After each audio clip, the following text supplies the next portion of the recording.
In Brooklyn, an entrepreneur with a roving business is opening mines by opening shells. My name is Moody. My real name is Ben Harney Jr., but everybody calls me Moody, so call me Moody. And what is your job title?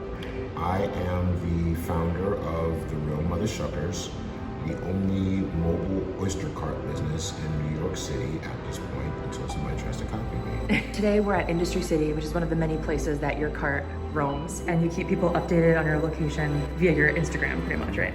Yeah, we're just outside slinging oysters all year round. All year round? All year round, yeah. How did this thing get started?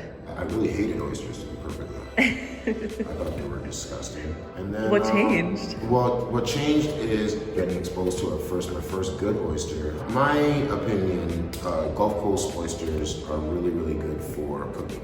They're really good for a po' boy. What started me off selling oysters or loving oysters rather was Prince Edward Island, Canadian oysters. It's all that, high mineral content, not so much sulfuric flavor profile. I would want to cook northern oyster to some extent because I feel like I'm kind of destroying something beautiful.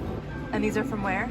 These are Blue Points, Long Island. It's like such a huge foundation to New York history is the oyster culture part. New York City was the oyster capital of the world. That besides slave trade, it was like one of the top economies that was up here for hundreds of years. And it was also something that was done by black people, it was done by free black people at that time period who were basically making tremendous amounts of wealth for themselves. And then you realize that not only did I not like them, but also nobody that I know liked them. That's where my part comes in, is like getting my culture, getting a culture, excited about eating them. Oysters are so slapping and they're really, really helpful to the environment. One oyster filters 40 to 50 gallons of water a day. In terms of your shucking abilities, I'm guessing you're the best shucker around. Oh yeah. What does it take to be a good shucker? What do you have to have?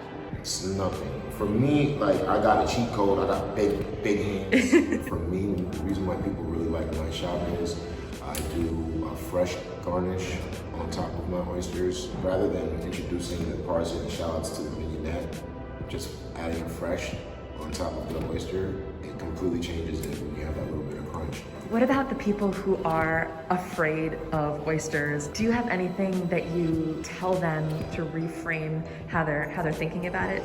I have given so many people their first oyster. Really? A lot of people think that they want to go for a wild-caught oyster, and my preference, I always would go for a well-farmed oyster. Also, always chew your oysters. Always. I hate it when I see somebody swallow an oyster.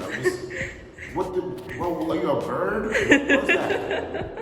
It seems to me from everything that we've talked about that what you do means a lot more to you than just oysters. What would you describe as the real meaning of your role? For me, the real thing is like making the oyster hero again. Throw some respect on my name, throw some respect on these oysters, you know what I'm saying?